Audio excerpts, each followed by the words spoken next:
I got back from the supermarket and my clothes were on the floor. My daughter-in-law smiled and said I was making space for my things. I answered, "Then I'm going to make space too in this house. Without you." That smile disappeared in seconds. My hands were shaking holding the grocery bags. Tomatoes, a whole chicken, fresh tortillas. Everything I had bought to make the meal my son Samuel loved so much since he was a kid. I went up the stairs slowly because at 68 my knees just aren't the same. And when I reached the second floor, my heart stopped. There thrown in the hallway like old rags was all my clothes. My blouses, my pants, my Sunday dresses, the knitted cardigan my husband gave me before he died. Everything was wrinkled, trampled, piled against the wall like it was trash. And the door to my bedroom, the one that had been mine for 40 years, was wide open. Inside, my daughter-in-law Valerie was moving hangers around as calm as someone in their own home. She was hanging her expensive dresses in my closet, arranging her high heels on my shelves, humming a song as if nothing was wrong. The bags fell from my hands. What are you doing?" My voice came out broken, barely a whisper. She turned around and smiled. That smile I will never forget. Cold, calculating, victorious. "Oh, Rose, you're back. I was just making space for my things. See, this bedroom has better light, you know, and the closet is so much bigger. Samuel and I need more space now that we're thinking about having a baby." I felt like a knife had been stabbed into my chest. My bedroom, the bedroom where my husband and I slept for 35 years, where he died holding my hand just 3 years ago, where I still kept his watch on the nightstand because I didn't have the strength to give it away. "This is my house," I said, and my voice started to get stronger. "My bedroom." Valerie let out a little laugh, a laugh that made my blood boil. "Oh, Rose, don't be like that. We all live together, right? Besides, you're older now. The downstairs bedroom is more comfortable for you. No stairs. This is for your own good." Something inside me broke in that moment. It wasn't my heart. It was something deeper. It was my patience, my endless kindness, my habit of lowering my head and smiling even when I was being stepped on. I walked toward her slowly, very slowly, and when I was face to face looking into those green eyes that had fooled my son so badly, I said with a voice I didn't recognize as my own, "Then I'm going to make space too. In this house. Without you." Her smile froze. Then it disappeared like a candle being blown out. "What did you say till you heard me, Valerie? You are going to take your things out of my closet. You're going to pick up my clothes from the floor. And then you and I are going to have a very long conversation about who is in charge of this house." For the first time in 8 months since this woman came into my life, I saw fear in her eyes. But I still didn't know what was coming. I didn't know that this moment, this return from the supermarket with full bags and a broken heart, was just the beginning of the worst battle of my life. A battle where I would discover that my own blood, my only son, was willing to betray me in ways I never imagined.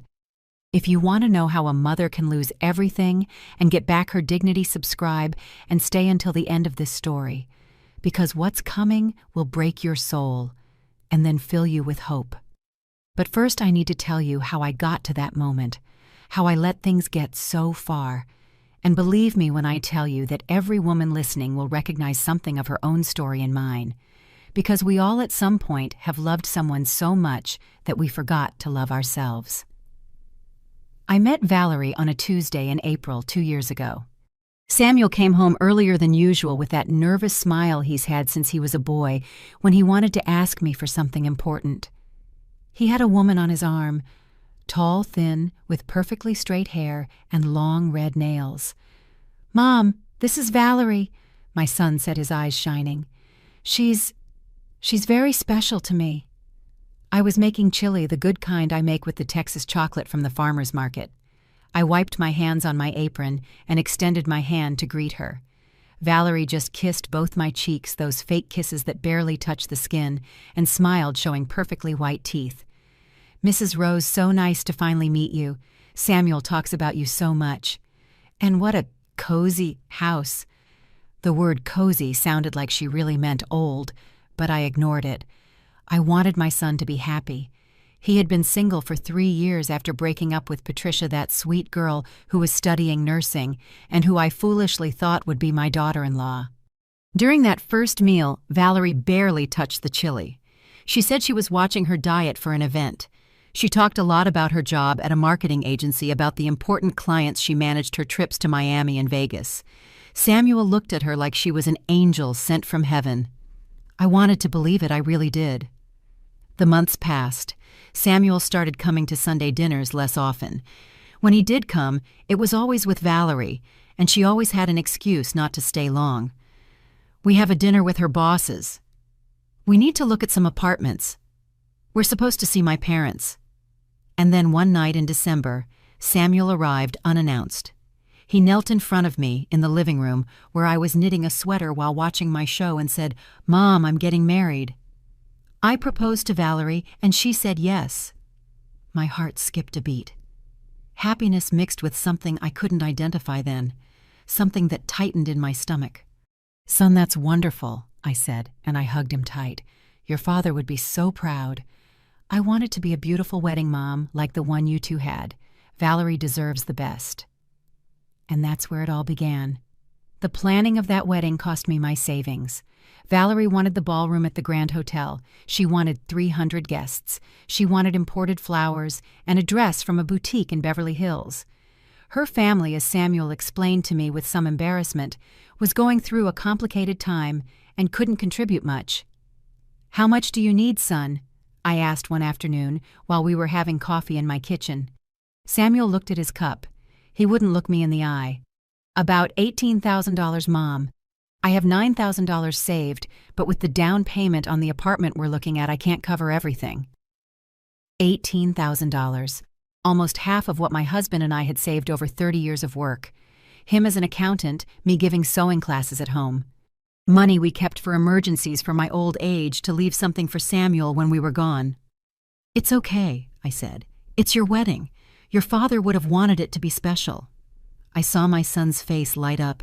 He hugged me so tight I could barely breathe. "Thank you, Mom. I promise I'll pay you back. As soon as we're settled, I'll pay you back every penny." I went to the bank the next day. I took $18,000 out of my savings account. I gave the check to Samuel, and he took it with trembling hands. He kissed my forehead. He told me I was the best mother in the world. The wedding was in March on a sunny Saturday. Valerie looked beautiful in her white jeweled dress. Samuel couldn't stop smiling. I cried during the whole ceremony, sitting in the front row, holding the framed photo of my husband on my lap because he should have been there. At the reception, Valerie's mother, a thin woman with too much makeup, came up to me with a glass of champagne. "Rose, thank you for making this beautiful wedding possible. We're just going through such hard times, you know. But Valerie deserves the best. She's always been a girl with refined tastes." I smiled and nodded, though something in her words bothered me. Refined tastes. Was that code for expensive and spoiled? After their honeymoon in the Bahamas, a week that Samuel also paid for with loans, the young couple returned. And one afternoon, 2 weeks later, my son showed up at my door with a proposal. "Mom, can we talk?" I made coffee. We sat at the kitchen table, that wooden table where he did his homework as a boy, where he blew out the candles on all his birthdays. "The apartment we wanted fell through," Samuel said, stirring sugar into his coffee without looking at me. "The owner sold it to someone else who offered more money. And the rents are crazy expensive, Mom. $1,200, $1,400 for a decent place." I waited. I knew what was coming. "So, what would you think if Valerie and I stayed here with you, just for a little while, 6 months a year at most, so we can save for a down payment on something better? This house is big, 3 bedrooms. We have plenty of space." My house. The house my husband bought in 1983 when Samuel was a baby. The house where we grew up as a family. The house with the garden where we planted roses together. The house full of memories in every corner. I looked at my son, my only son. The child I nursed, who I cared for when he had chickenpox, who I hugged when he failed math in middle school, who I comforted when his first girlfriend left him. How was I going to say no? "Okay, son," I said. You can stay. It's your house, too. Samuel jumped up and hugged me. Thank you, Mom. You don't know how much this means. Valerie is going to be so happy. But when Valerie arrived that night to see her new temporary home, her expression wasn't exactly happiness. It was more like evaluation. She walked through the rooms, touching the walls, looking at the furniture, analyzing every space like a real estate inspector. It's cozy, she said again with that word I was starting to hate. Although, we'll need to modernize a few things, right, honey? And Samuel, my son, who once defended this house from his friends' jokes, saying it had history, just nodded. Yes, my love, we can make some changes. That night, after they left to sleep at a hotel before moving their things in the next day, I sat in the dark living room. The photo of my husband looked at me from the shelf. He was smiling in it with his trimmed mustache and eyes full of life. I don't know if I did the right thing, my love, I whispered to him. But he's our son. What else could I do? If my husband had been alive, if he could have answered me, I know exactly what he would have said. Rose, a mother's love doesn't mean letting them walk all over you. But I didn't understand that yet. I still believed that love and sacrifice were the same thing. The first 2 months were tolerable. That's the word, tolerable. Like when a shoe pinches, but not enough to take it off. But the shoe was about to start hurting. Very soon. And I still didn't know that the deepest wounds come from the people we love most. The first change was subtle. So subtle, I almost let it go. One morning I came down to make coffee and found my entire kitchen reorganized. The plates that were always in the top cabinet were now down below. The mugs I kept next to the coffee maker had disappeared. The pots that had hung in their place for 20 years were stuffed in a cabinet I could barely reach. Valerie appeared in designer sweatpants and a sports top, her hair in a perfect ponytail. "Oh, good morning, Rose. I reorganized a bit." It's just that the old layout wasn't functional at all. Now everything is more accessible, see? According to feng shui, the energy flows better this way. I opened my mouth to protest, to say that I had cooked in that kitchen for 40 years and knew perfectly well where everything was, that I didn't need feng shui or modernity, that it was my kitchen. But then I saw Samuel come in, kiss Valerie on the cheek and say, "It's great that you're making the house more practical, my love." And the words got stuck in my throat. It's fine," I mumbled and searched for my coffee mug in all the wrong places. A week later, I came home from church on Sunday, and the living room curtains were gone. Those burgundy curtains I had custom made with fabric I picked out at Mr. Miller's shop near the market. In their place hung gray modern minimalist curtains. "Do you like them?" Valerie asked, admiring her work. "I bought them at Nordstrom." "The others were so outdated, Rose. They made the living room look dark and sad." "This is so much fresher, don't you think?" No, I didn't think. My husband had chosen those burgundy curtains. He said they reminded him of the red wine we drank on our honeymoon in Napa Valley. How much did they cost? It was the only thing I could ask. Oh, not much. $350, but they were on sale. Samuel let me use the card. $350 on curtains without asking me in my house. I swallowed hard and said nothing. The changes continued like a silent avalanche. The entryway rug disappeared because it collected dust. The painting of the Virgin Mary that hung in the dining room was moved to the hallway because it clashed with the aesthetic. The family photos on the living room shelf were put in a box because there were too many, and it looked cluttered. Every time I wanted to say something, Valerie had a perfect explanation, a smile, a justification wrapped in words like practicality, modernity, better energy, and Samuel always agreed with her, always. But what really started to hurt was something else. One afternoon, Valerie invited 3 of her friends over for wine in the living room. She didn't tell me. I was in my room sewing, and suddenly I heard laughter and music. I went downstairs and found 4 women with wine glasses, snacks of cheese and ham that I had bought for the week, laughing and talking about their jobs. "Oh, Rose, come on in," Valerie said when she saw me at the door. "These are Andrea, Sophia, and Daniela." "Girls, this is Samuel's mom." Samuel's mom.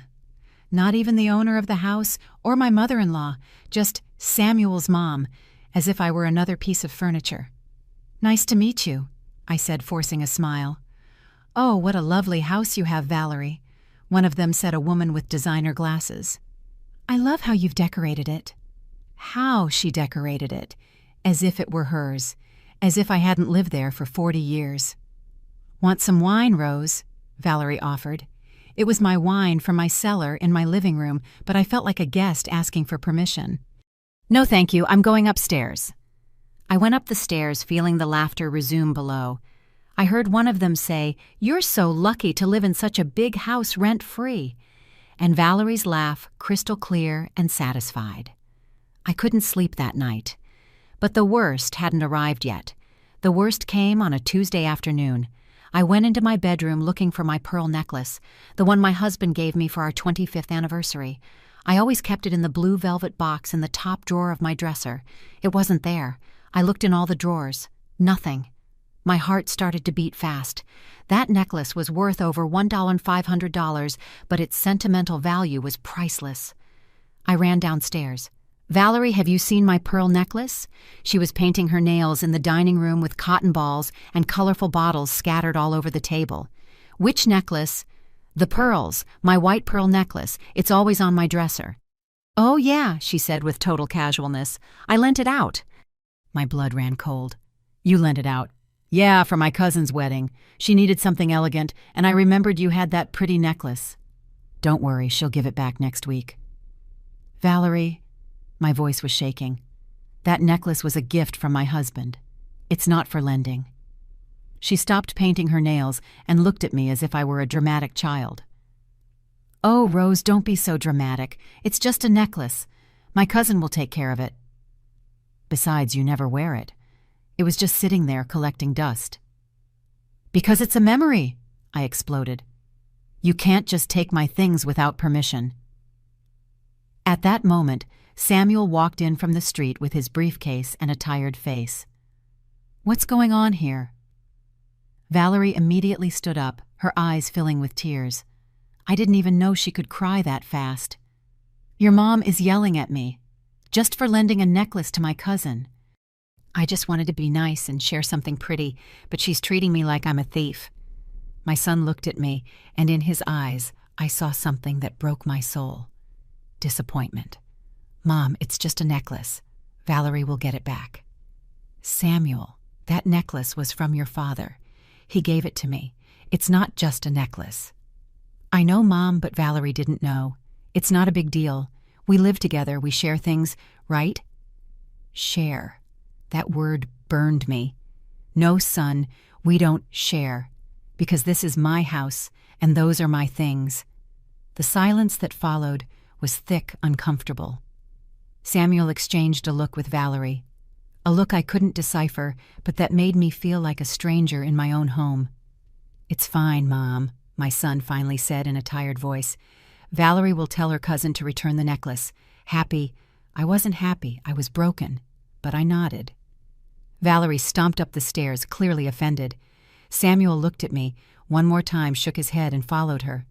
I was left alone in the dining room looking at the bottles of nail polish scattered on my table. That night, lying in the dark, I heard voices through the wall. Samuel's bedroom was next to mine, and the walls in this old house are thin. "Your mom is impossible," Valerie was saying. "Everything bothers her. I can't even breathe without offending her." "I know it's hard, my love," my son replied. "But give her time. She'll get used to it." "Get used to what, Samuel?" "That this is our house, too, because it seems like to her we're still just guests." There was a silence.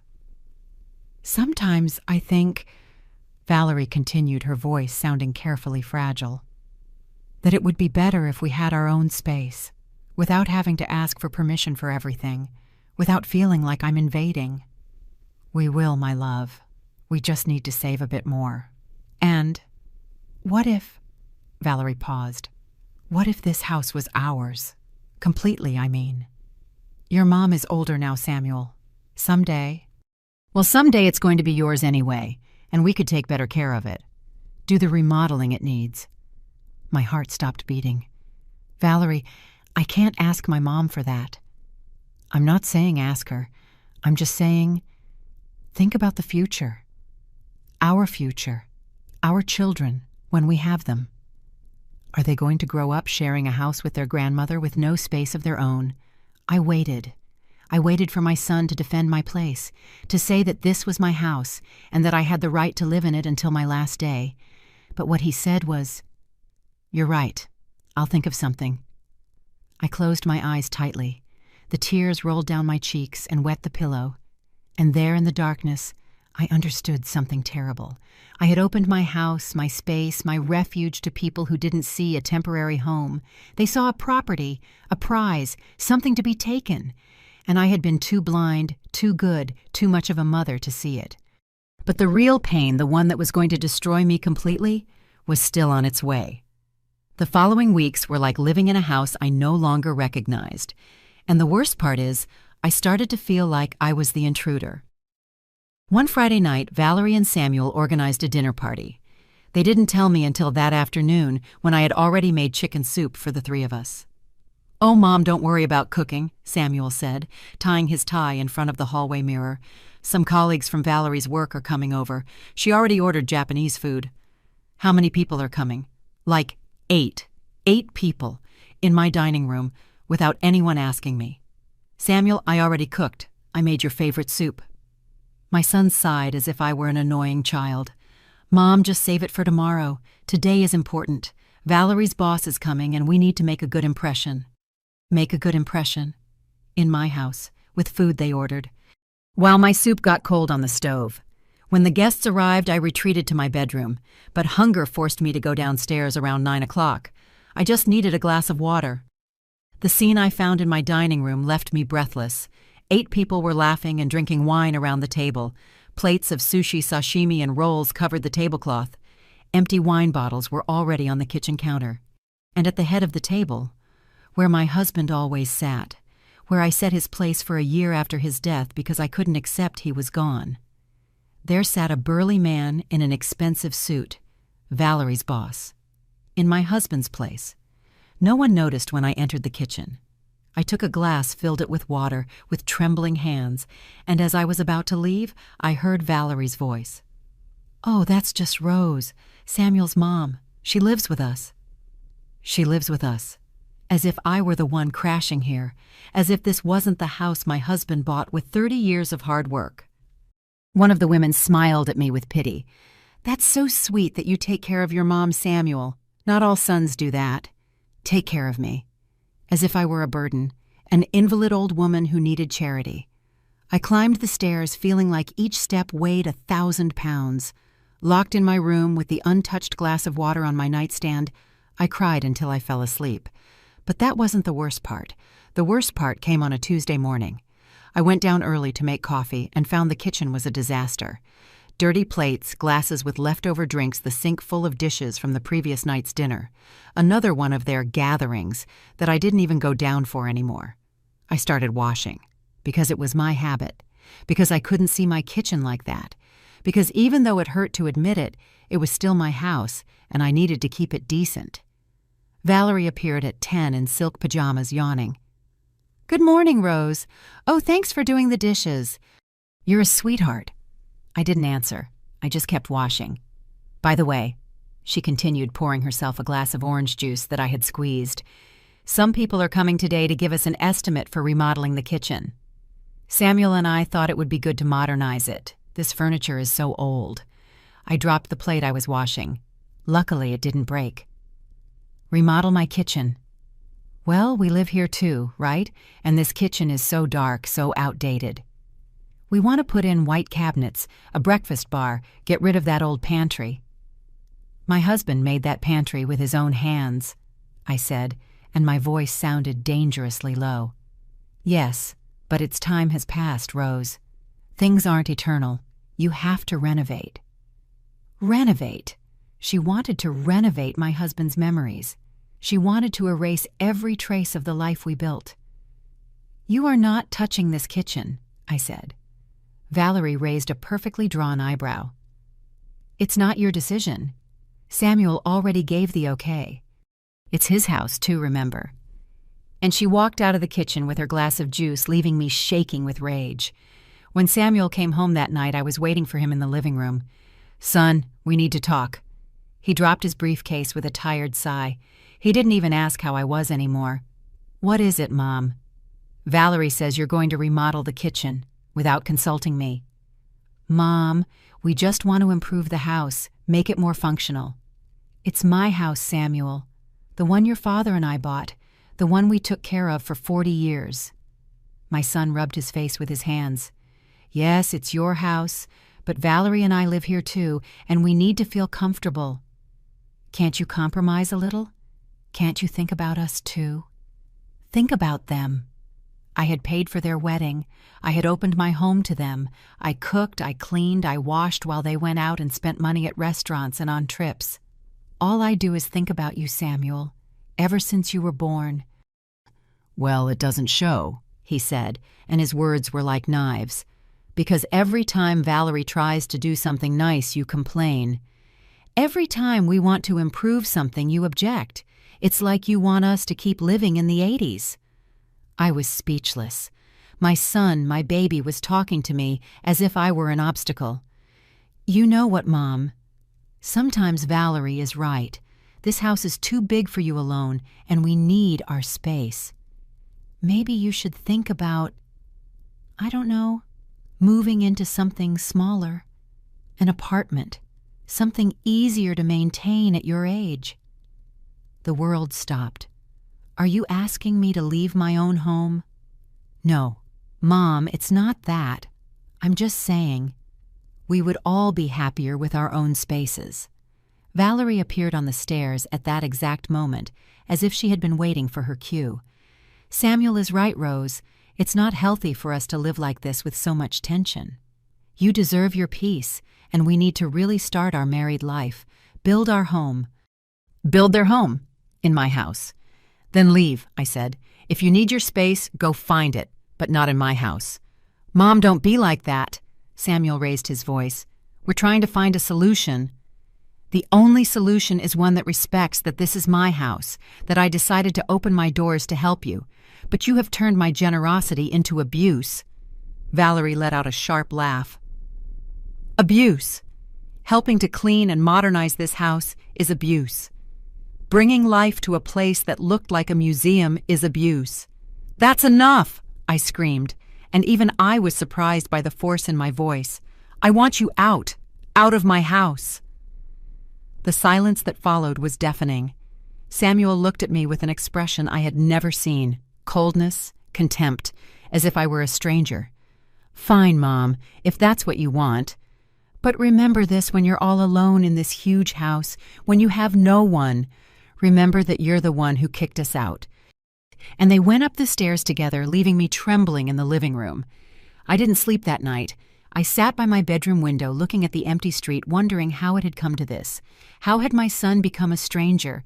How had I lost so much without even realizing it? At 2 a.m, I heard their voices again. But this time, they were speaking softly, conspiring. I pressed against the wall, my heart pounding. "Don't worry, my love," Valerie was whispering. "I already spoke to my friend Robert the lawyer. He says there are ways. We can make her sign papers where she hands over the house. Or, if she gets really difficult, there are other options." "What options?" "You know, have her declared incompetent. Say she's senile, that she can't take care of herself. With 2 medical testimonies and a certificate, we can get power of attorney. And with that, we can do whatever is necessary." My blood ran cold. "You're talking about—" "I'm talking about our future Samuel, our children, the life we deserve. Your mom has already lived her life.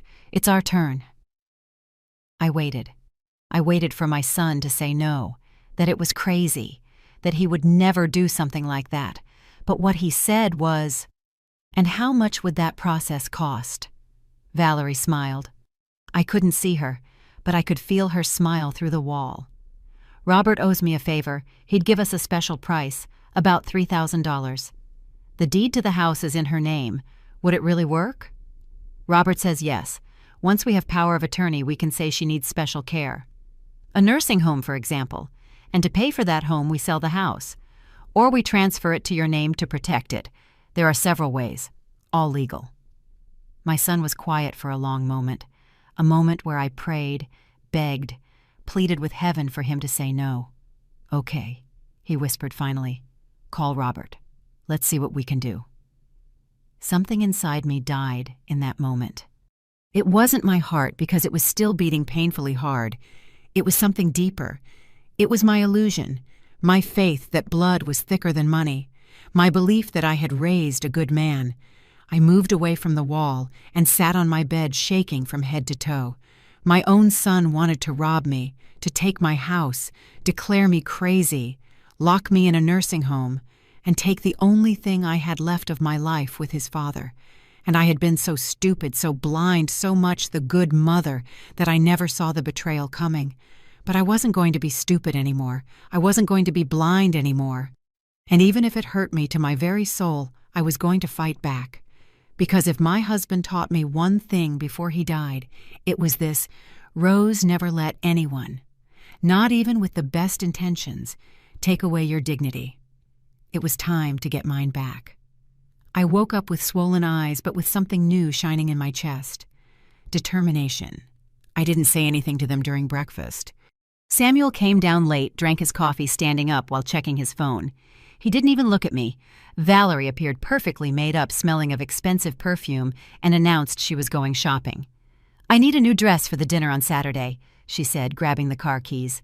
My car, the one my husband left me, which she now used as if it were hers.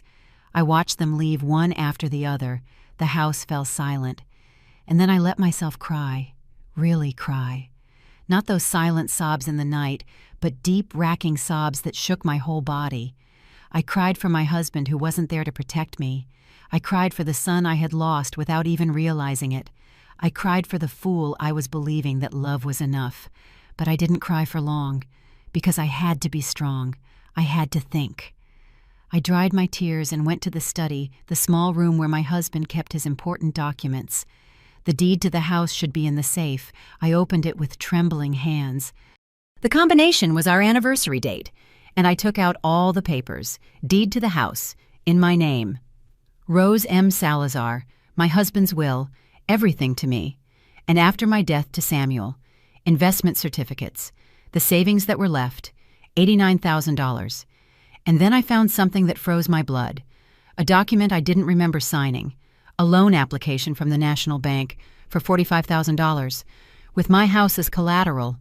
My signature was there, but I had never signed that. My knees buckled. I had to sit down in my husband's desk chair, the chair where he spent hours checking accounts, planning our future. Samuel had forged my signature. My son. The person I carried in my womb for 9 months, who I nursed, who I cared for when he had pneumonia at age 7, and the doctor said we might lose him. That child had forged my signature to get a loan using my house. And suddenly, it all made sense. The new furniture they bought, the trip to Miami last month, Valerie's designer clothes, the expensive restaurants, all paid for with money they borrowed, using my property as collateral. If they didn't pay, the bank would take my house. The phone rang, startling me. It was my cousin Eleanor, the only family I had left on my husband's side. "Rose, how are you? I haven't seen you in weeks. Are you still alive, or did you fall off the earth?" Eleanor was a retired lawyer, Blunt a straight shooter. 10 years older than me, also a widow, she lived alone in a trendy downtown loft. "Eleanor," my voice broke. "I need you to come over, please." She heard the cry in my voice. "I'm on my way."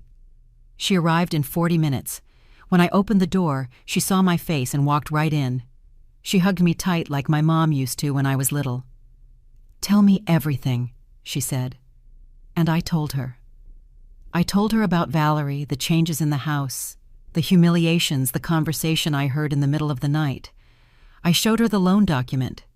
Eleanor looked at the paper with eagle eyes. She took out her reading glasses, the ones she always carried, even though she said she didn't need them, and studied every line.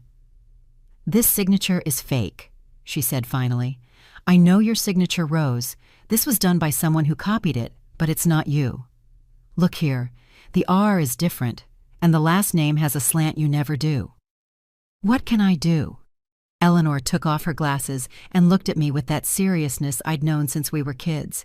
"First, we're going to nullify this loan for fraud. Second, we're going to protect your assets before it's too late." And third, she paused. Third, you're going to have to decide how far you're willing to go, because if you report this, Samuel could go to jail. He's your son, Rose. Could you do that? The question hung in the air. Could I send the boy who once gave me flowers from the garden on Mother's Day to jail, the young man who cried in my arms when he failed his final exams, the son who kissed my forehead and said, "Thank you for everything, Mom," on his wedding day? I don't know, I whispered. Well, you need to know soon, because from what you're telling me, they already have a plan, and you need a better one. Eleanor took out her phone and called someone. Robert, it's Eleanor Salazar. I need your help with an urgent case. Yes, family fraud. No, I'd rather not talk about it on the phone. Tomorrow at 10. Perfect. She hung up and took my hands. Robert Miller is the best lawyer I know. We're seeing him tomorrow. But tonight, you and I are going to do something. What? We're going to look for proof, everything you can find, receipts, bank statements, messages, everything. Because if we're going to fight with ammunition. We spent the afternoon searching. We found things that turned my stomach. Samuel's credit card statements, $23,000 in debt, expensive restaurants, luxury stores, spas, hotels, invoices for furniture they bought for the house, $8,500, a contract for a new car in Valerie's name, down payment, $12,000. Where did that money come from? And the worst part, WhatsApp messages we found on an old tablet of Samuel's that was stored in a drawer. Messages with Valerie. Valerie. I already spoke to Robert. He says the process takes about 3 months. Samuel. What if my mom resists? Valerie. That's why we need her to sign papers beforehand. We have to make her feel guilty, make her think she's doing us a favor. Samuel. I don't know if I can. She's my mom. Valerie. And I'm your wife. Who do you owe your loyalty to? Besides, we're not taking anything from her. It was all going to be yours someday. We're just speeding up the process. Samuel. You're right. For our future. Valerie. For our future. Eleanor photographed every message with her phone. This is Gold Rose, proof of conspiracy to commit fraud and strip you of your property. But I could only see one thing. My son choosing that woman over me. My son calling me the obstacle. My son planning to rob me. That night, when Samuel and Valerie returned loaded with bags from Nordstrom, I was sitting in the living room. Calm. Serene. Hi, Mom, Samuel said, almost surprised to see me there. Are you okay? Yes, son. Very good. Valerie looked at me with suspicion. She sensed something was different.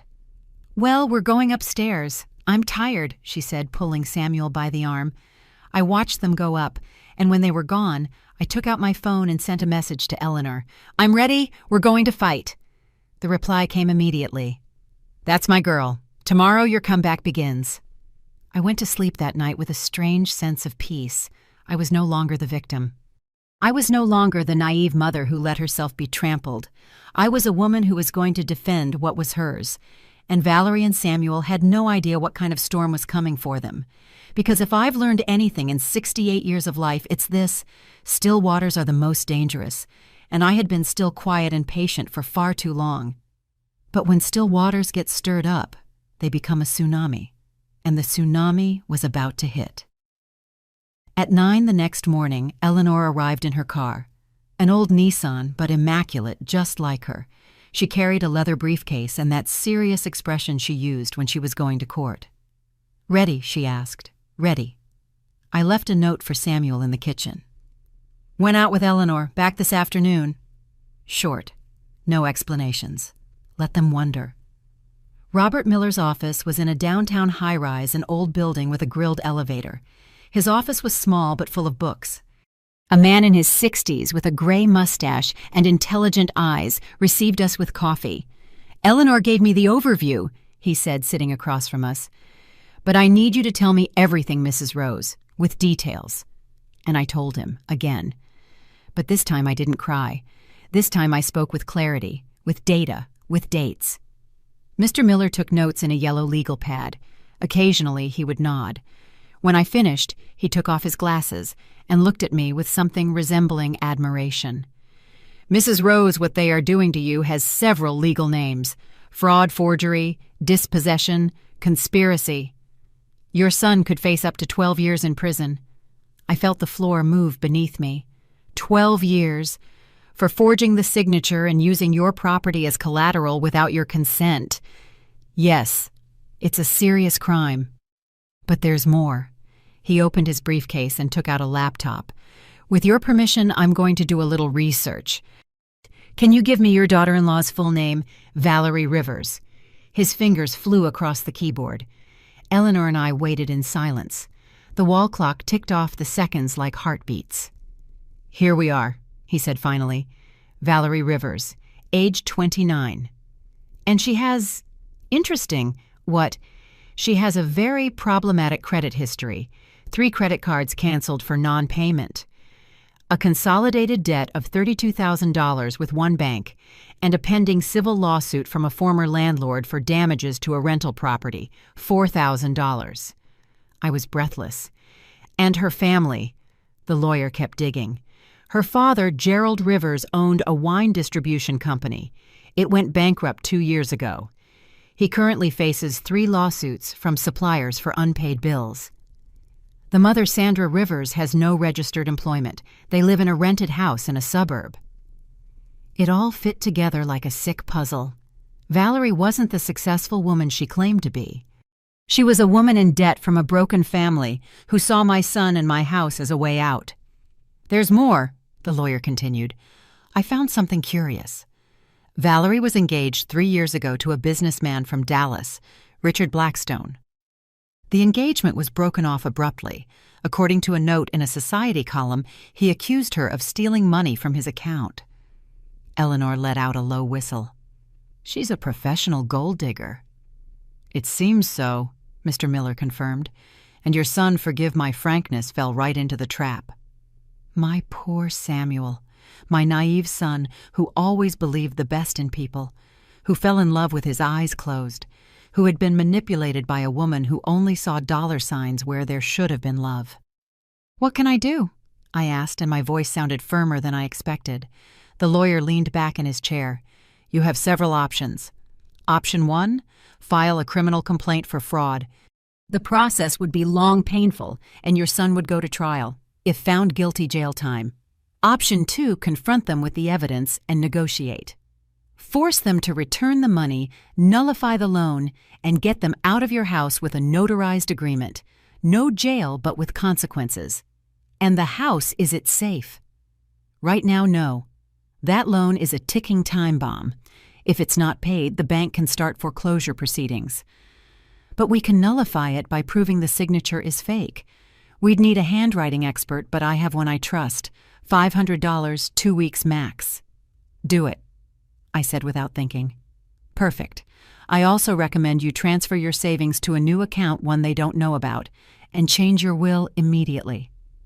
If something happened to you right now, everything would go to your son automatically and consequently to her. Panic gripped my chest. Change my will. It's a protective measure, Mrs. Rose. I'm not saying your son would harm you, but Valerie, she worries me. I've seen cases where things get ugly when there's money involved. Eleanor took my hand. Listen to him, Rose. This isn't a game. That same afternoon, Mr. Miller took us to a notary he trusted. There, in an office that smelled of old paper and coffee, I changed my will. Now everything would go into a trust. Samuel would receive the inheritance, but only after meeting certain conditions, proving financial stability, being divorced from Valerie, or presenting proof that he had paid all his debts. If I died before he met those conditions, everything would go to charity. I signed with a trembling hand. Each signature felt like a betrayal, but also like an act of survival. Afterward, we went to the bank. With Eleanor by my side and Mr. Miller explaining everything to the bank manager, I opened a new account. I transferred the $89,000 I had left. The new card would arrive in 5 days at Eleanor's address. And the loan? I asked the bank manager. We have to investigate, ma'am. If the signature is fake, the loan is nullified and your son would automatically face criminal charges. We need you to file the report." "Not yet," I said. "I need to talk to him first." The manager looked at me with pity. He had probably seen 1,000 cases like mine. Mothers robbed by their sons, elderly people dispossessed by their relatives. The oldest story in the world. When we got back to my house, it was almost 6 in the evening. Samuel's car was in the driveway. The living room lights were on. "Want me to go in with you?" Eleanor asked. "No, I need to do this alone." "Are you sure?" "I'm sure." She hugged me tight. "Call me if you need me, anytime." I watched her drive away in her old car, and then I took a deep breath and entered my house. Samuel was in the living room watching TV. Valerie wasn't there. "Hey, Mom, where were you?" His tone was casual, unconcerned, as if he wasn't planning to rob me. "With Eleanor, catching up." "Oh, did you eat?" "Valerie went out with her friends. I was going to order a pizza." I sat down across from him. I really looked at him, my 34-year-old son with some gray already at his temples with tired lines around his eyes, with that 3-day beard he wore now because Valerie said it looked more masculine. When did I lose my little boy? At what point did he become this stranger? "Samuel, I need to ask you something, and I want you to be honest." He turned off the TV. Something in my tone alerted him. "What's wrong?" "Did you take out a loan using my house as collateral?" The color drained from his face. His eyes went wide. His mouth opened, but no sound came out. And in that silence, I had my answer. "Mom, I can explain." "Did you forge my signature, Samuel, yes or no?" Tears started to roll down his cheeks. My son crying like he was 5 years old and broke my mother's crystal vase. "Mom, I'm sorry. I'm so sorry. We needed the money. Valerie had debts. Her family is in a bad way, and I thought I could pay it back before you found out. You thought you could steal from me without me noticing." "It's not stealing. It's my inheritance, Mom. It's going to be mine someday anyway." I just took it early." I stood up. I needed distance. I needed air. "It's not your inheritance while I'm alive, Samuel, and forging my signature is stealing. It's a crime. You could go to jail." "Jail, Mom, no. Please, it was a mistake. I'll fix it. I'll pay back every penny, I swear." "With what money? You have $23,000 in credit card debt. You bought a new car, clothes, trips. Where are you going to get the money?" He was silent because he had no answer. "And there's something else." I continued, my voice like ice. "I know you and Valerie were planning to declare me incompetent. I know you wanted to put me in a nursing home to get the house. I heard your conversation. I have the proof." My son collapsed onto the sofa. He covered his face with his hands. "Mom, I never would have done that. It was just an idea. Something Valerie mentioned. I swear I never..." "Never what?" "Never would have betrayed me because you already did, Samuel. When you signed those papers with my name, when you let that woman disrespect me in my own house, when you chose her whims over my dignity." My son's crying was heartbreaking, but something in me had hardened. Something had broken, and I didn't know if it could be fixed. "Mom, please, I love you. You're my mom. I made mistakes, huge mistakes. But give me a chance. I'll fix it. The door opened. Valerie walked in laughing on the phone, carrying bags from Zara and Forever 21. "Yeah, girl, it was amazing. I'll send you pics later. Bye." She hung up and saw us. Samuel crying. Me standing with my arms crossed. "What happened here?" she asked, but her tone was cautious. "What happened?" I said, and my voice cut the air like a knife. "Is that the show is over. I know everything. The loan, the debts, the plans. Everything." The smile froze on her perfectly made-up face. And then that sweet girl mask fell.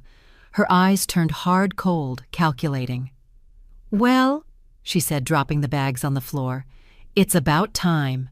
And what came next chilled me to the bone. Valerie looked at me with a smile that had nothing sweet about it. It was the smile of someone who could finally take off the mask. "You know what, Rose, I'm tired of pretending. Yes, we took out the loan. Yes, we did it without your permission. And you know why? Because this house is ridiculously large for one person. Because you have money saved up that you don't even use. Because your son is 34 years old and deserves to have his own life without begging you for every dollar." "Valerie, shut up," Samuel whispered. "No, honey. Why? She already knows everything. Let's stop playing games." She took off her heels, poured herself a glass of wine from my bottle, and sat on my sofa as if she owned the place. "The truth is simple. You're old, Rose. You're alone. You have no one but Samuel. And we need this house. So yes, we did what we had to do. If you had been more understanding from the beginning, none of this would have been necessary." Every word was a slap in the face, but I wasn't going to cry. Not in front of her. "You're right about one thing," I said calmly. "I'm old. I'm 68. But I am not alone, and I am definitely not stupid." "Oh, really? Because you let us live here. You let us change your house. You let us use your things." "Sounds pretty stupid to me." Samuel shot up from the sofa. "Valerie, that's enough, Mom. She doesn't mean it. She's just angry." "Yes, I do mean it," Valerie interrupted him. "I'm sick of living in her shadow, of asking for permission for everything. Of listening to her talk about your dad and the good old days as if the present doesn't matter. This house needs new life, and we're going to bring it, with or without her." Something changed inside me in that moment. It wasn't anger. It wasn't pain. It was something colder, more calculating. It was clarity. "You have 1 week," I said. "What?" "1 week to pack your things and get out of my house." Valerie burst out laughing.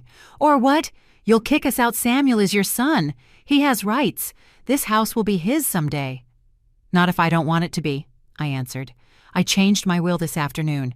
Everything is in a trust now.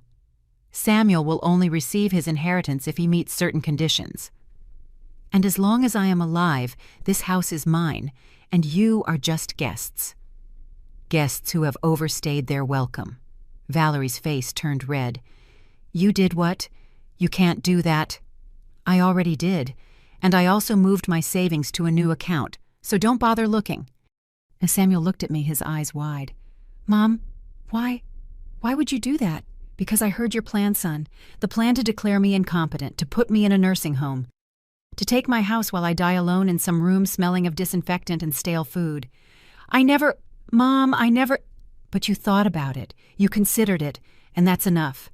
Valerie stood up abruptly. "This is war, then.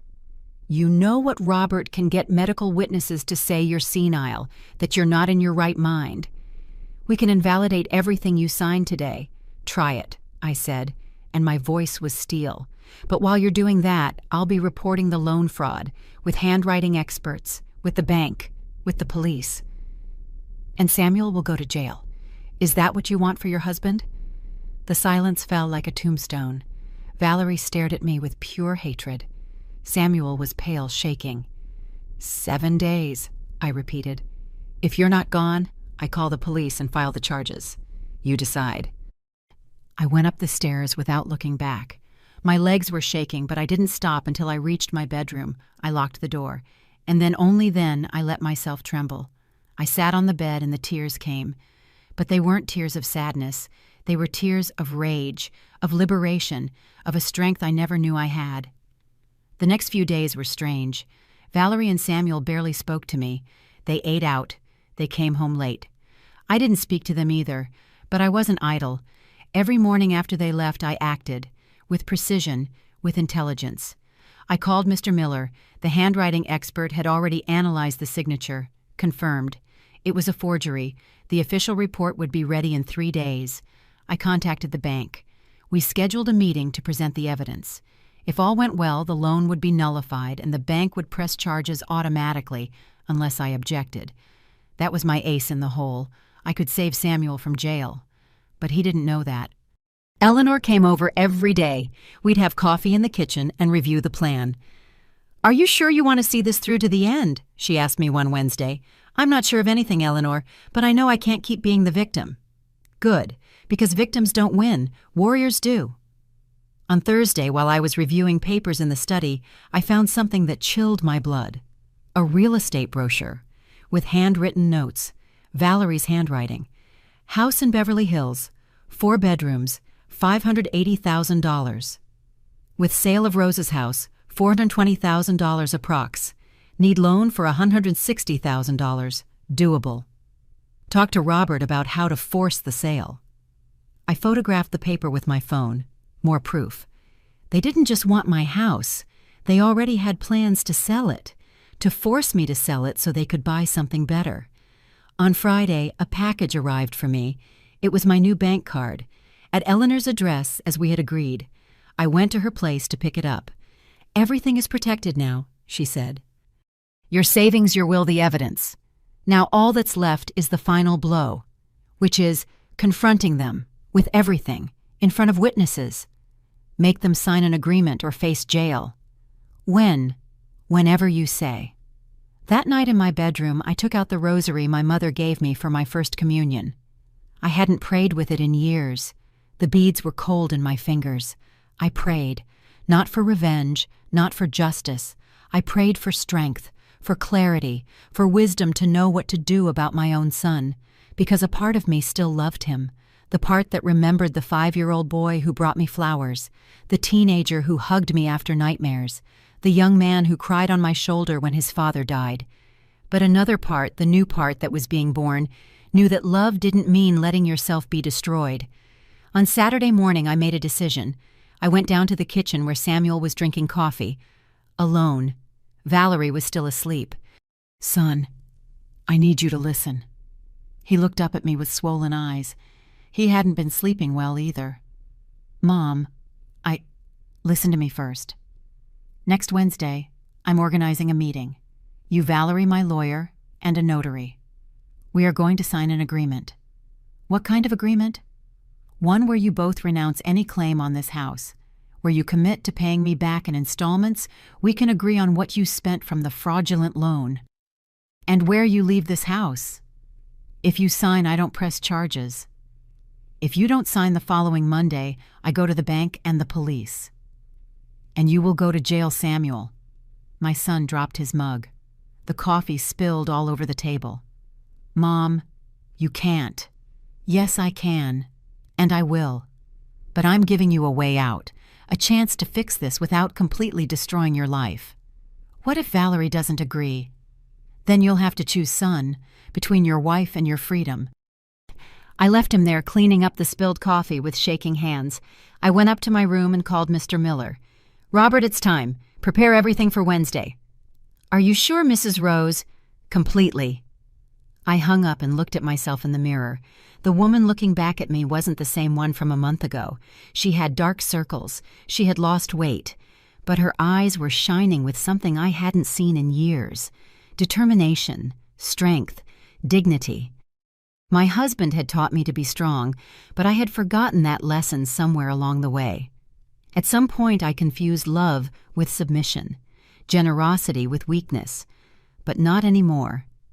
On Sunday, Valerie sought me out. She knocked softly on my door. Rose, can we talk? I opened it. She came in with a look of regret. Very well acted. I know things got out of control, she said softly. And I'm sorry. I really am. Samuel and I made mistakes, but we can fix this. We're family. Family, I repeated. Is this how you treat family, by stealing, by planning to put me in a home? I never wanted that. It was just stupid ideas, stress, the debts. I wasn't thinking clearly. We'll resolve it all on Wednesday, with lawyers, with papers, with signatures that will actually be real. Her mask of regret fell for a second. I saw the flash of hatred in her eyes. You're tougher than I thought, she said. I'm not tough. I'm a survivor, and you two forced me to remember that. She left my room without another word. Monday and Tuesday passed in silent tension. Valerie and Samuel whispered in their room. I heard them arguing. She would yell. He would cry. But I didn't give in. I didn't go to comfort my son. I didn't soften my stance. because I knew if I did, I would lose, and I had already lost too much. Tuesday night, while I was eating a simple sandwich alone in the kitchen, I didn't cook for them anymore. My phone rang. It was Eleanor. "Rose, everything is set. Tomorrow at 10 at Robert Miller's office. The notary is confirmed. Are you ready?" I looked around my kitchen. The pantry my husband built. The table where we ate thousands of breakfasts. The walls that held 40 years of memories. "I'm ready," I said. And for the first time in a long time, I truly believed it. Wednesday dawned gray. Heavy clouds covered the city like an omen. I got up at 6. I took a hot shower, letting the steam relax me. I put on my best dress, the navy blue one I wore to Samuel's wedding, and the silver necklace my husband gave me on our last anniversary. Not the pearls. Those had never reappeared. Valerie never returned them. I went down to the kitchen. Samuel was already there, sitting at the table, his head in his hands. "Good morning," I said, pouring myself coffee. "Mom, please, don't do this." "It's already done, son. All that's left is for you to decide which path to take. Valerie says she won't sign anything. She says it's a trap." And I took a sip of coffee. It was bitter, but I liked it. It's not a trap, it's justice. But if she prefers a judge to handle this, fine. Except then the judge will also be deciding on your prison sentence. She's my wife, Mom. How can you ask me to choose? I'm not asking you to choose Samuel. You already chose. Months ago, when you signed my name on those papers, when you let her disrespect me, when you planned to take the only thing I have left of your father. He broke. He cried like a little boy. "Forgive me. Please forgive me." A part of me wanted to hug him, to tell him everything would be okay, that Mom always forgives. But that part was tired, hurt, broken.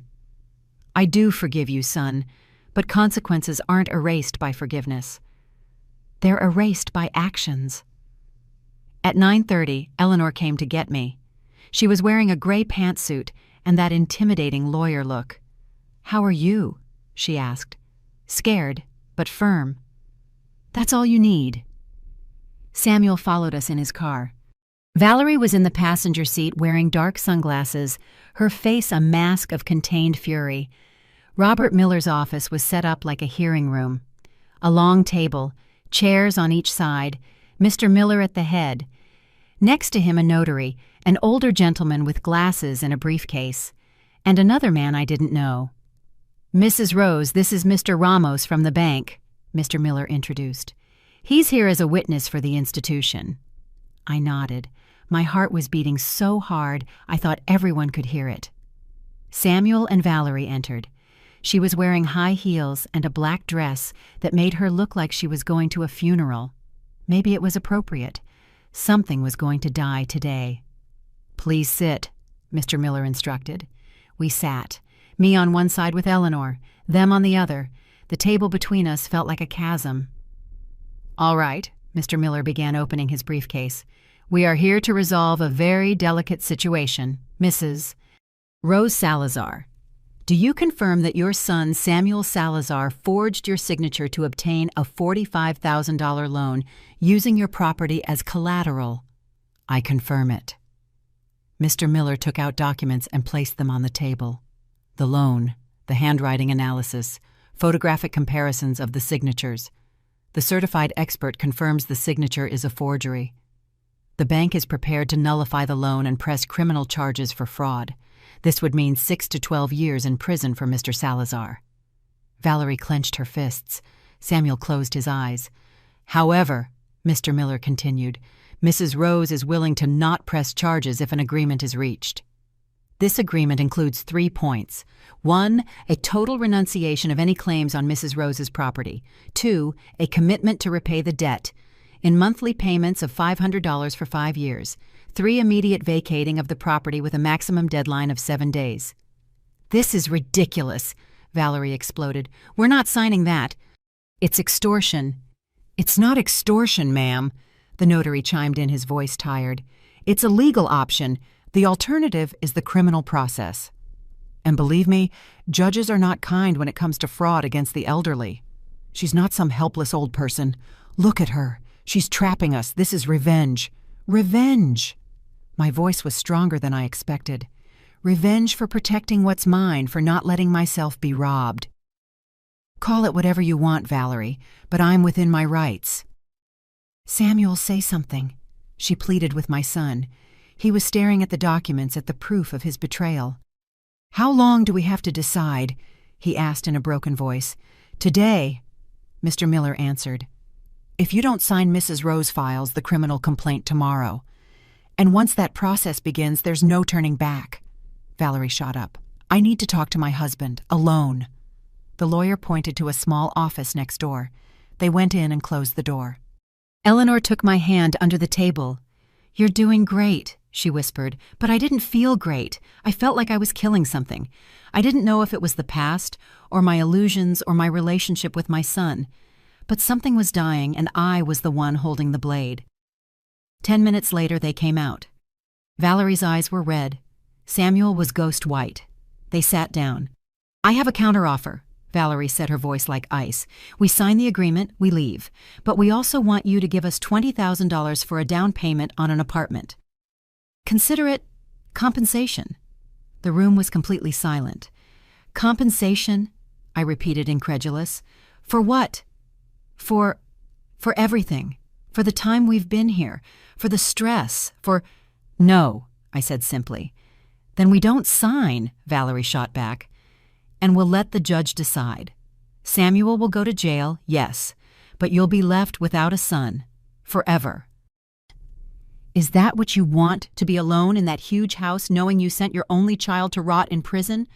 Her words were poison, and they hurt. They hurt so much that for a second I wavered. But then I remembered. I remembered my clothes on the floor. I remembered her friends laughing in my living room.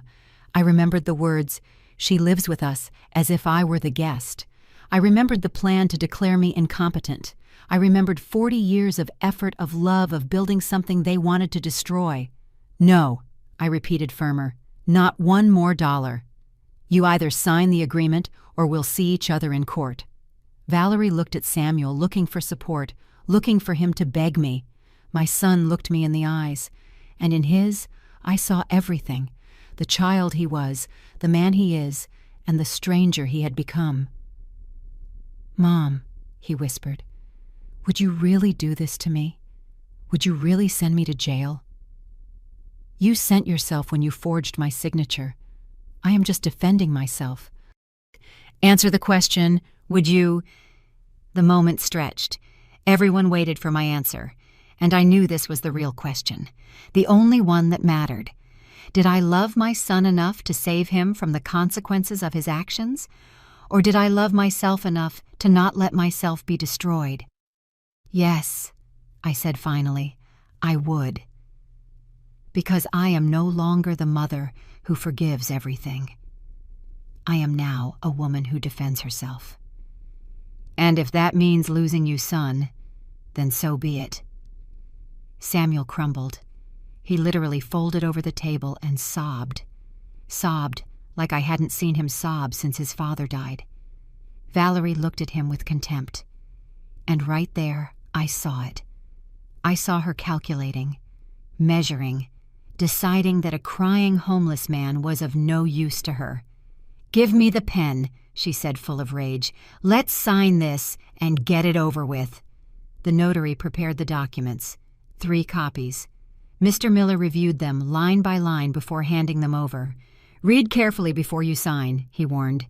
Once signed, this is legal and binding. Samuel read through his tears. Valerie barely glanced at the pages. And then they signed, one after the other, their names in blue ink renouncing everything. The house, the immediate inheritance, committing to pay $500 a month for 5 years. The notary certified it. The bank lawyer took his copy. Eleanor took another. You have 7 days to vacate, Mr. Miller said. If you don't, Mrs. Rose can request a forced eviction. Valerie stood up, grabbed her purse, and looked at Mr. Miller. Can I ask a question? Go ahead. How much are you charging her for this? Because I would love to sue her for extortion. Mr. Miller smiled without humor. My services are pro bono in this case, and it's not extortion to defend a 68-year-old woman from her own son's fraud. But go ahead and try. I have 30 years of experience fighting losing cases." Valerie stormed out, slamming the door. Samuel stayed for a moment longer, looking at me. "I lost my mom today," he said. "No son. I lost my son months ago. I just hadn't accepted it until now." He walked out, without looking back. When the door closed, I sat there shaking. Eleanor hugged me. Mr. Miller poured me a glass of water. "You did well," he said. "Very well." But I didn't feel well. I felt empty.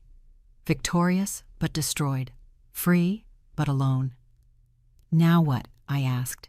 "Now you go home," Eleanor answered, "and you start to get your life back, your space, your peace." We left the office at noon. The sun had broken through the clouds. The city kept spinning, oblivious to my personal drama.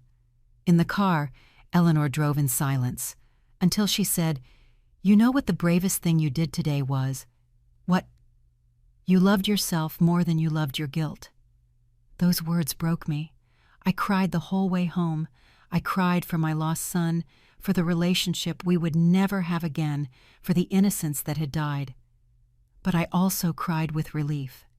Because finally, after so long, I had chosen not to be a victim. I had chosen to survive. The next 7 days were the strangest of my life. Samuel and Valerie practically became invisible. They left early, came back late. I heard them packing at night, boxes dragging, drawers opening and closing, the sound of a life being unnested. I didn't speak to them either. What was there to say? Everything had been said, signed, and sealed. On Thursday, 3 days after the meeting, I came home from shopping and found the house empty. I thought they had just stepped out, but when I went upstairs, I noticed their bedroom door was open. I went in.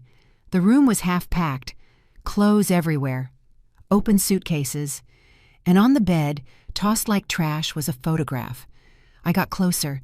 It was a photo of Samuel as a boy. He must have been about 6. He was riding on his dad's shoulders, smiling with that gap-toothed grin. I was next to them, pregnant, though you could barely tell, with my second baby. The one I lost at 4 months. That photo had been on his dresser forever. It was his favorite. He had told me 1,000 times, "Mom, this is my best memory. Dad, you me, complete."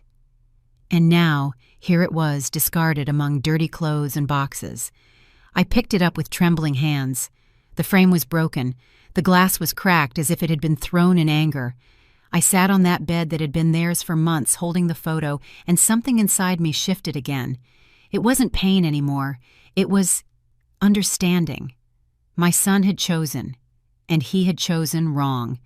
But that choice was his, not mine. I couldn't save him anymore.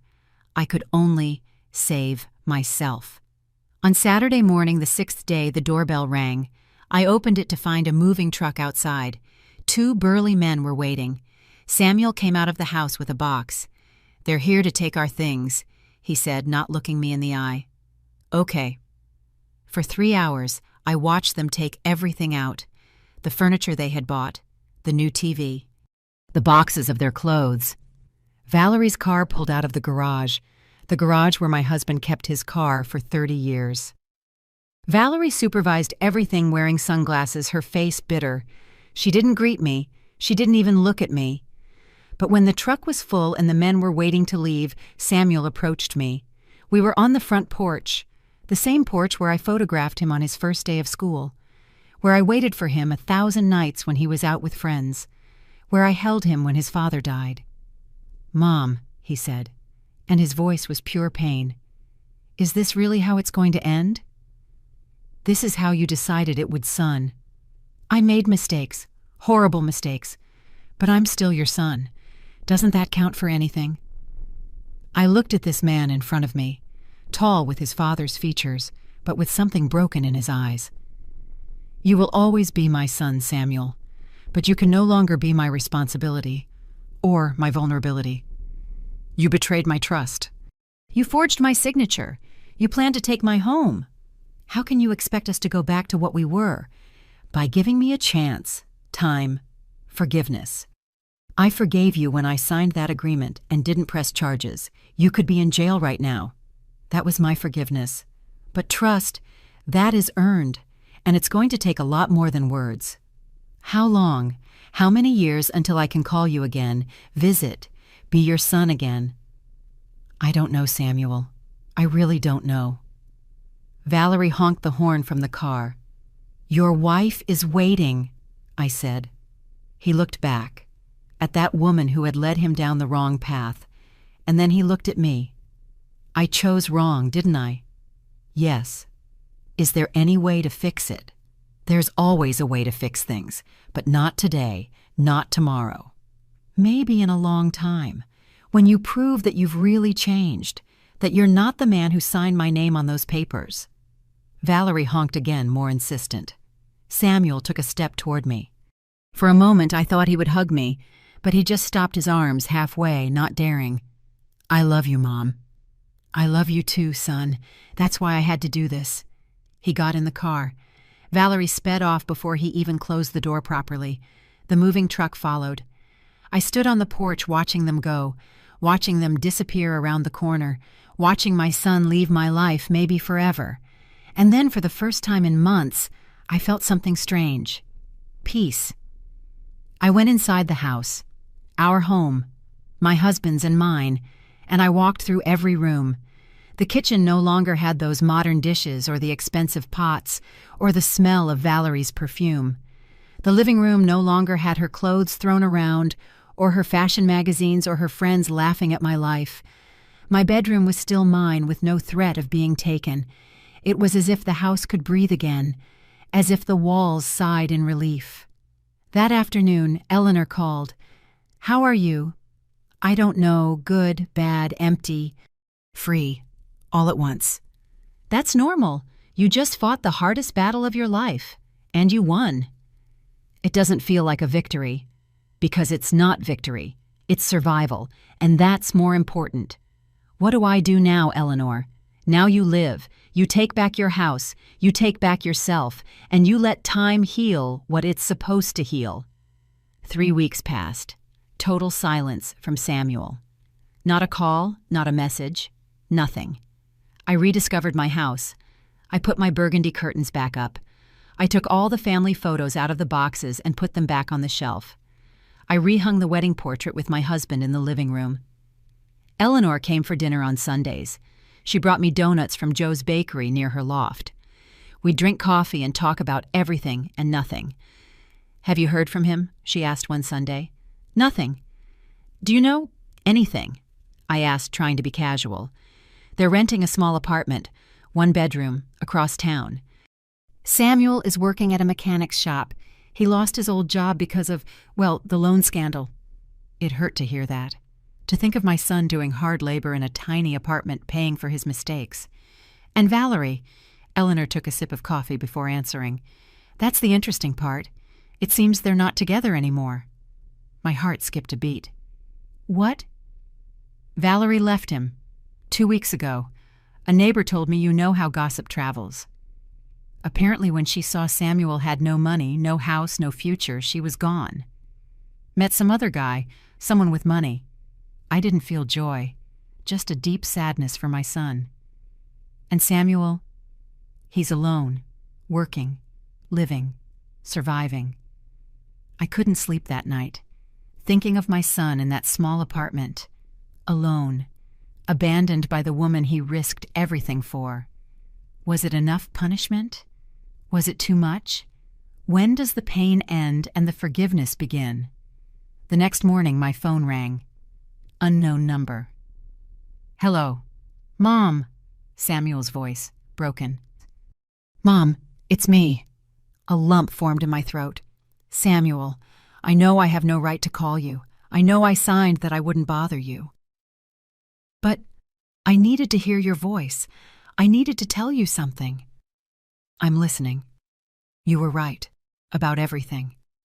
Valerie. She left me. And I realized she never loved me. She only loved what I could give her. And when I had nothing left, she was gone. Like I never meant anything. He was crying over the phone. My grown son. Crying like a child. I lost everything, Mom. My job. My marriage. My dignity. My family. And the worst part is, I deserved it. I deserved every bit of it. Samuel, no. Let me finish. I want you to know I'm not calling to ask for money or for you to forgive me.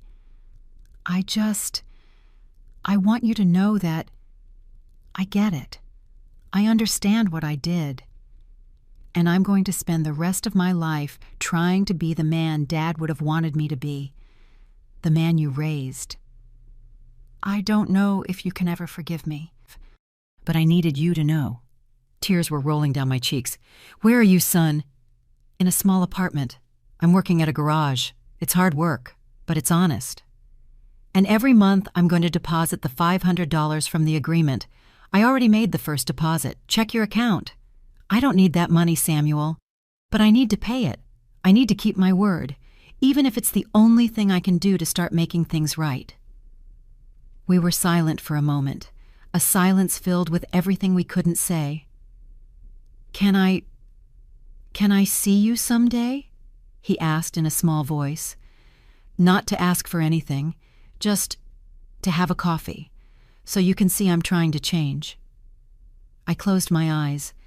In my mind, I saw two images: my son forging my signature, planning to rob me, and my 6-year-old son on his dad's shoulders, smiling his gap-toothed grin.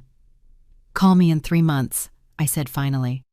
If by then you're still working, still paying, still being the man you say you want to be, then we'll have that coffee. Really. Really. But it has to be on your terms, Samuel, not mine. You have to prove it to me, and to yourself. That you changed because you wanted to, not because I forced you.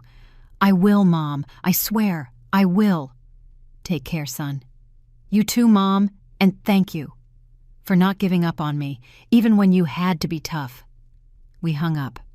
I stood there with the phone in my hand, crying and smiling at the same time. Eleanor was right. It wasn't victory. It was survival. But it was also something more. It was the possibility that something new could grow from the ashes. I didn't know if Samuel would keep his word. I didn't know if our relationship would ever be repaired. But for the first time in a long time, I had hope. Hope that my son would find his way, and hope that I finally had found mine. 3 months passed, 90 days exactly since that call. And on the first of every month without fail, a deposit appeared in my account, $500, I said, with a reference that always said the same thing, from Samuel, keeping my word. I didn't use the money. I left it there accumulating. $1 out of $500 that was more than money. It was proof. It was effort. It was perhaps the beginning of redemption. In those 3 months, my life changed in ways I didn't expect. I started my sewing classes again. I had stopped them when Samuel and Valerie arrived because I just didn't have the energy or emotional space. But now, 3 times a week, my living room was filled with women young and old, learning to hem, to sew buttons, to create something with their own hands. One of them, Lucy, a 25-year-old with a baby, told me one day, "Mrs. Rose, you have a special light. You can tell you've suffered, but you didn't let the suffering put you out." Her words touched me deeply, because she was right. I had suffered, but I wasn't put out. I was lit differently. Eleanor and I started traveling, little trips, to Santa Barbara for a weekend, to Napa Valley, to San Diego, to eat tacos and visit the missions. Nothing fancy, just 2 older women making up for lost time. You know the best part about getting old, Eleanor told me in Santa Barbara as we were eating. You don't have to ask anyone for permission to be happy. And she was right. I also started therapy. Yes, at 68 years old, I sat in a psychologist's office Dr. Martin recommended by Eleanor, and I talked. I talked about my husband, my son, the guilt, the misunderstood love, all the years I confused sacrifice with love. Love isn't disappearing so others can shine, Dr. Martin told me in one session. Love is shining together, and when someone asks you to dim your light so they can shine, that's not love. That's abuse. I wrote those words in a notebook. I read them every morning. And in the midst of all this, my house became my home again. I redecorated, calmly. I painted the guest room a light yellow. I bought new plants for the garden. I put photos of my husband everywhere. Not hidden, celebrated. One afternoon as I was watering the roses, the ones my husband and I planted 20 years ago, I heard his voice in my head, not as madness, but as memory. "Rose, I'm proud of you." And I cried, not from sadness, from peace. On the 90th day, a Tuesday in September, my phone rang at 9 a.m. It was Samuel. "Mom, it's been 3 months." "I know. Do you still want to get that coffee?" I looked out the window. The sky was blue. The birds were singing in the big tree out front. It was a beautiful day. "Yes, son, I want that coffee." "Can I pick you up? Or do you want to meet somewhere neutral?" I thought about that. My house wasn't a battlefield anymore. I didn't need to protect it from him. But I also knew I wasn't ready to have him here. Not yet. "Let's meet at the coffee shop by the park, the one near the church, at 11. "I'll be there." I got ready carefully, not to impress him, but out of respect for myself. Black pants, white blouse, the necklace my husband gave me, a little makeup. I got to the coffee shop 10 minutes early. I ordered a coffee and sat by the window. At 11 on the dot, I saw him arrive, walking from the bus stop. He didn't have a car anymore. He was wearing jeans and a simple work shirt. He had lost weight. He had dark circles. But something in his posture was different. He walked with his head held high, with the dignity of someone rebuilding his life from scratch. He came in. Our eyes met, and I saw something in his eyes I hadn't seen in a long time. Humility. Real, not acted. Real. He sat across from me. He ordered a coffee. We were silent for a few seconds. "Thanks for coming," he said finally. "Thanks for keeping your word." "Did you get the deposits?" "Everyone. I'm going to keep paying, to the last penny, even if it takes me years." "I know." He took a sip of his coffee. His hands weren't those of an office worker anymore. They were rough, calloused. The hands of hard work. "Mom, I need you to know something. I didn't call you before because I needed to hit rock bottom. I needed to really understand what I did, and I couldn't do that while I was still making excuses, blaming others, playing the victim. And do you understand now?" "Yes. I understand that I betrayed the person who loved me most in this world. That I put a woman who didn't love me above my own mother. That I signed your name on papers that could have left you on the street. That I was a bad son, a bad man, a bad person." His eyes filled with tears. "And I also understand that you didn't kick me out for revenge. You kicked me out of love, because if you didn't, I was going to keep sinking and take you with me." I nodded. I couldn't speak. The lump in my throat was too big. "Valerie left me a week after we moved," he continued. "Met some accountant who has his own house and a new car. She left without looking back. And you know what the worst part was? It didn't even hurt that much, because I knew. Deep down, I always knew. She never loved me. And I just clung to that illusion because I was afraid of being alone. And now I'm alone, but I'm not afraid, because I learned that being alone is better than being with the wrong people." I smiled through my tears. "That's a very big lesson, son." "I work at a garage. It's tough. I get tired. I come home with dirty hands and an aching back. But I like it. I like it because it's honest. Because I earn every penny with my own effort, not with lies, not with schemes. I'm proud of you." He broke. He cried. Right there in that coffee shop with people watching. My son cried like he hadn't cried since he was a child. "Really, Mom? You're really proud?" "Yes, because you fell. But you got back up, and that's what matters." We talked for 2 hours. He told me about his life, the small but clean apartment, his co-workers at the garage, how he had started therapy too. The psychologist is helping me understand why I did what I did, the debts, the pressure, the fear of disappointing Valerie. But he's also teaching me that explanations aren't excuses. That understanding why I did something doesn't erase the damage I caused. That's very mature, Samuel. When we finished our coffee, we walked a little in the park, slowly, no rush. Mom, do you think someday we can be a family again? Not like before, because before was broken, but from something new. I stopped. I looked him in the eyes, those eyes that were just like his father's. Yes, son, I think so, but it's going to take time and effort, and a lot of honesty. I'm willing, for whatever it takes. Then let's start here, today, with this coffee. And in a month we'll have another one, and just like that, step by step, we'll rebuild what was broken. Would you let me visit you at the house someday? Not to stay, just for dinner, to see you, to hear about your life. I thought about that. My house, my refuge, my sacred space. Not yet, Samuel, but soon, when we're both ready. I understand. We said goodbye with a hug, a different kind of hug, not the hug of a son who takes, but of a son who is grateful. I watched him walk away, get on the bus, and leave, and I went back to my house with my heart full of something strange and wonderful. Hope. 3 months later it was December, the anniversary month of my husband's passing. Samuel called every week, short but meaningful conversations. He'd tell me about his progress.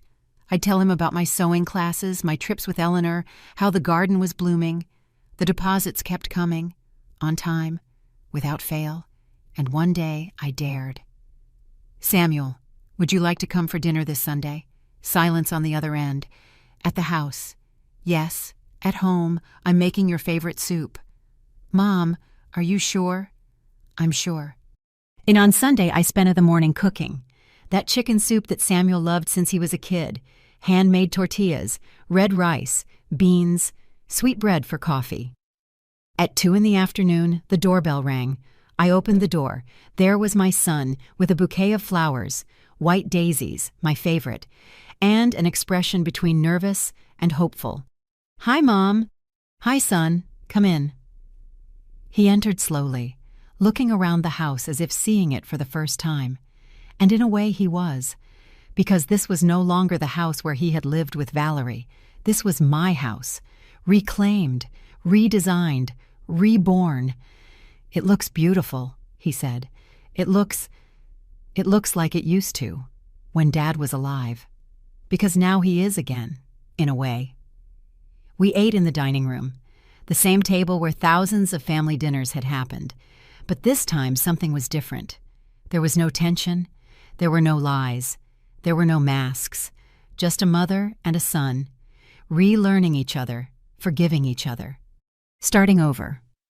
After we ate, Samuel took an envelope out of his backpack. This is for you. I opened it.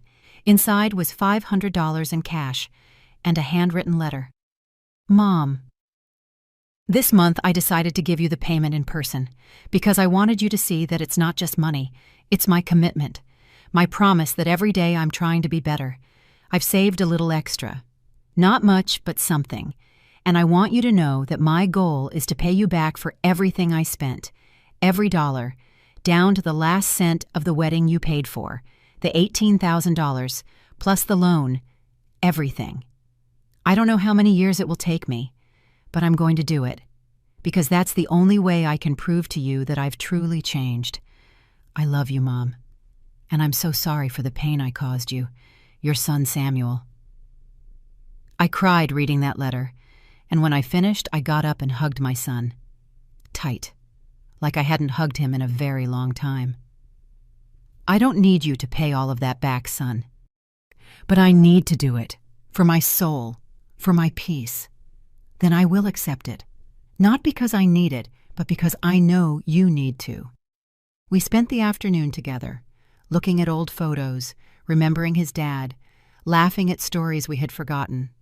And when the sun started to set, Samuel got ready to leave. Thank you, Mom, for giving me another chance. Thank you, son, for taking it. Can I come back? Next Sunday? You can come back whenever you want, as long as it's with honesty, as long as it's with respect. It will be, I promise. I watched him walk down the street. This time, not to a bus. He was walking, head high, shoulders straight. And I knew deep in my heart that my son was going to be okay, that I was going to be okay. That night before sleeping, I sat on my bed with my husband's photograph. "We did it, my love," I told him. "Our son got lost, but he found himself. And I got lost too, but I found myself." And I could have sworn that in the silence of the night I heard his voice. "I always knew you were stronger than you thought, Rose. I always knew." Samuel doesn't live with me anymore. He has his own life. His apartment is still small, but it's better decorated now. It has plants, it has books, it has hope. He got a better job, at a car dealership. He makes decent money, he saves, he pays his debts. We see each other every Sunday. Sometimes he comes to my house, sometimes I go to his. We cook together, we talk, we laugh, we heal. We haven't talked about Valerie. There's no need. That chapter is closed. And that's okay.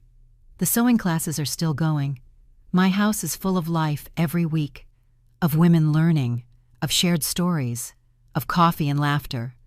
Eleanor and I are planning a big trip for next year, to Spain, to see the land of our grandparents. And I, at 69 years old, have learned the most important lesson of my life, that loving doesn't mean disappearing, that being a mother doesn't mean being a martyr, that defending your dignity doesn't make you a bad person, that forgiving doesn't mean forgetting, and that sometimes the greatest love you can give someone is to let them face the consequences of their actions. My son betrayed me. He hurt me. He broke my heart. But I didn't break. I rebuilt myself, stronger, wiser, more me, and that is the greatest victory of all. If you're listening to this story and you identify with any part of it, I want you to know something. It is never too late to defend yourself. It is never too late to get your dignity back. It is never too late to say, enough. It doesn't matter how old you are. It doesn't matter who the person hurting you is. Even if it's your own blood. Your life is yours. Your home is yours. Your peace is yours. And no one, absolutely no one, has the right to take it from you. I am Rose. I am 69 years old. I lost my husband. I almost lost my son. I almost lost my house. But I didn't lose myself. And that, in the end, is the only thing that really matters. If this story touched your heart, if you felt every word as if it were your own, leave me a comment telling me where you're listening from.